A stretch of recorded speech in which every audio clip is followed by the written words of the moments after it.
now join our Abuja studios where Linda Akigwe is standing by with more stories. It's always good to see you, Linda.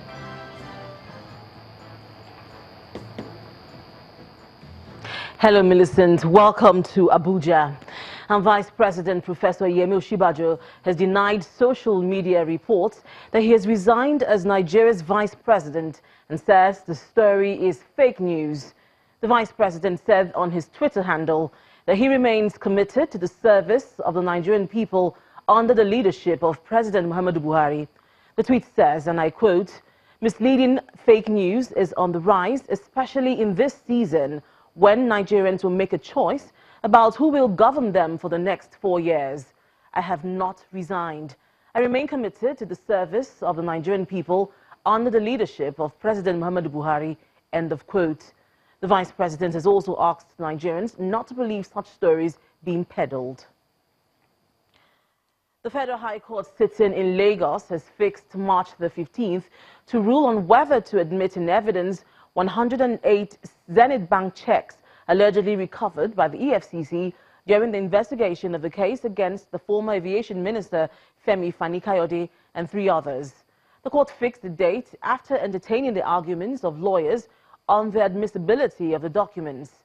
Counsel to the EFCC, Rotimi Oyedepo, had sought to tender the 108 checks through the third prosecution witness, Shuaibu Shehu, an investigator with the commission.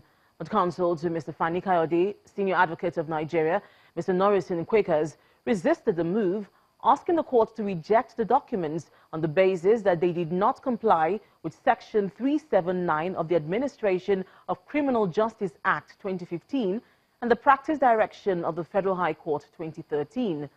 Trial Judge Justice Rilwan Aikawa also granted a former Minister of State for Finance, Nenadi Usman, permission to embark on a trip to the United States.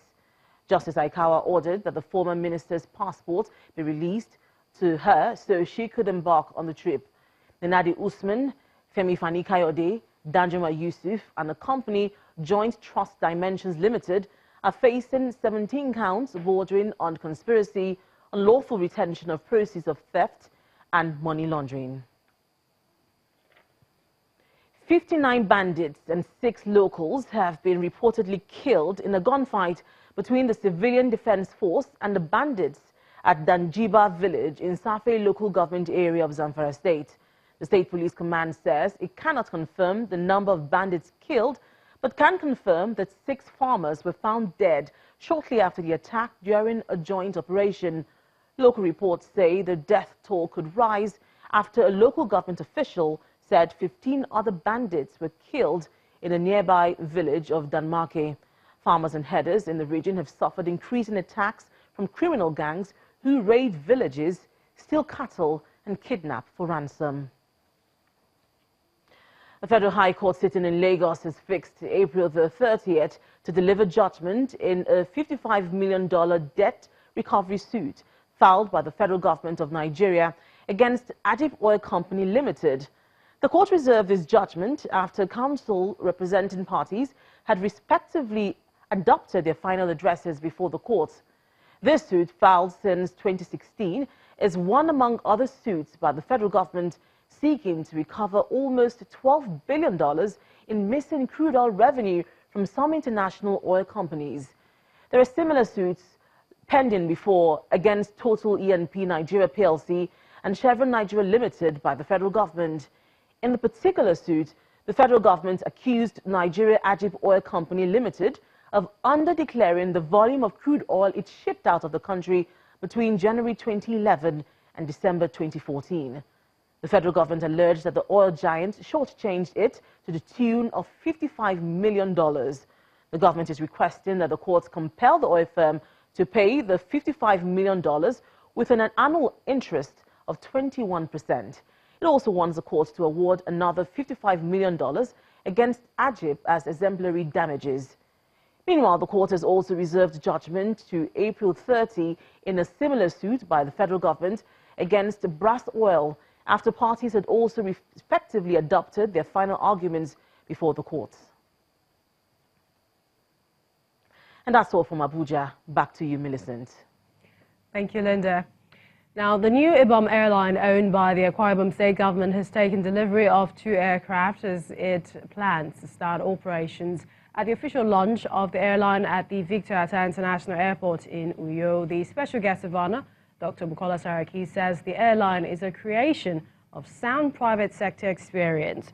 The airline plans to increase its fleet to about 20 aircraft in the next few years.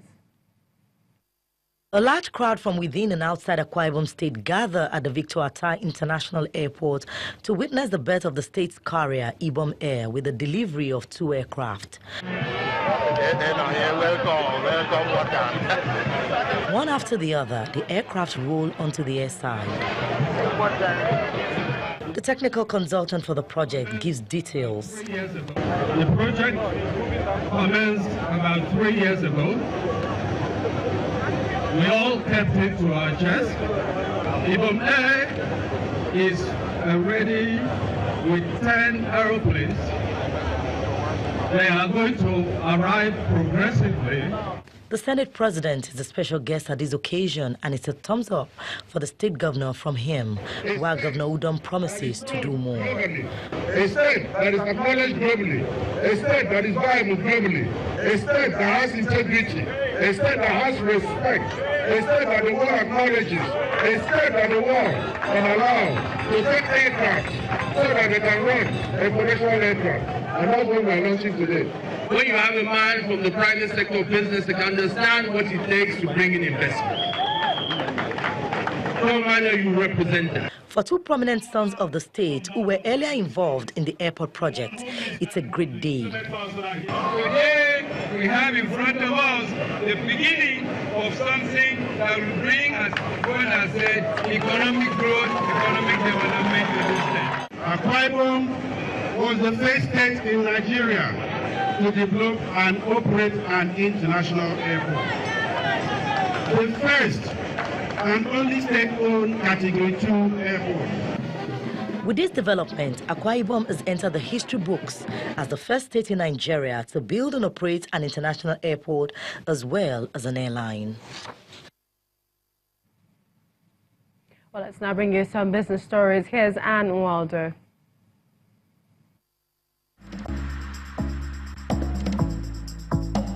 You First. First Bank.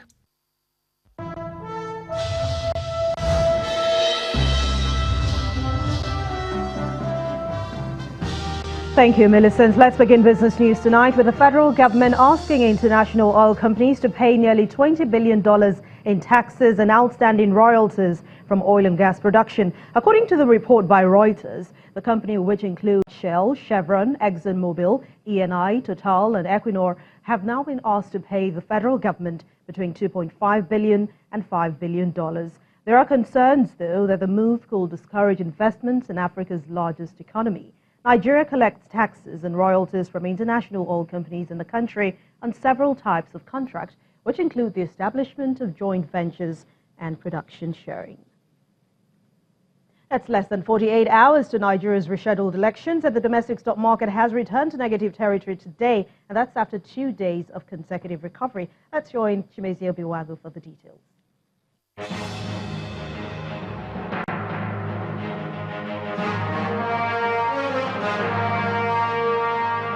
Thank you very much, Anne, and welcome to the Stock Market Report. It was more of a lackluster performance at the equities market today as anxiety over the outcome of Saturday's election returns. The market foot dragged all through the trading session until finally it landed in the red zone, down 0.14%. There wasn't much activity as people are getting set to travel for the election, and that explains these insignificant numbers we have on the activity chart. Look at that. Transaction value was just a paltry 2 billion naira, and the volume was a little over 220 million shares. In sectoral performance, investors booked profit on the insurance, consumer goods, and the banking sector. And don't forget, these sectors were the major contributors to the gains we saw in the last 2 sessions. International breweries and Zenith Bank were the major contributors to the losses recorded in the consumer goods and the banking sectors. Traders say no fantastic performance is expected for the banking sector until another major result comes out. In the meantime, The Friday work-free day announced by the federal government does not apply to the equities market. Trading activities will hold as usual. And that was the stock market report. I'm Chibeze Obi Iwago. Back to you, Anne. And that's business news for tonight. Thank you so much for watching. I'm Anne Nwawadu.